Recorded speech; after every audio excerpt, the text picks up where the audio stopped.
Blackstone Audiobooks presents Defying Hitler, a Memoir by Sebastian Haffner.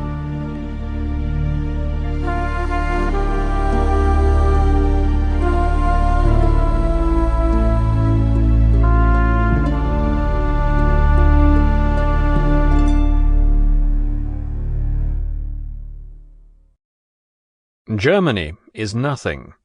Each individual German is everything. Goethe, 1808. But first, the most important thing. What are you doing in these great times? Great, I say, for times seem great to me, when each man, driven half to death by the era's hate, and standing in the place he's given, must willy-nilly contemplate no less a thing than his own being. A little breath, a second's wait, may well suffice.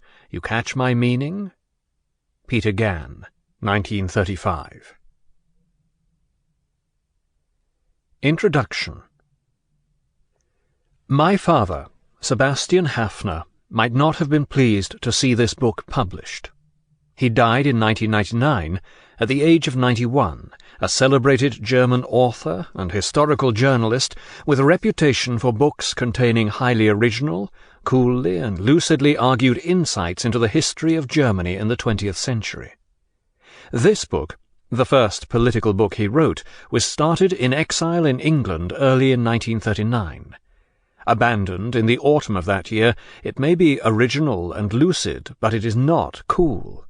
It is the passionate outburst of a young man whose career has been cut off, and whose life has been turned inside out by his own countrymen, following a leader and an ideology he views only with contempt and disgust. In his old age, my father tended to be slightly ashamed of the early works he had published in England.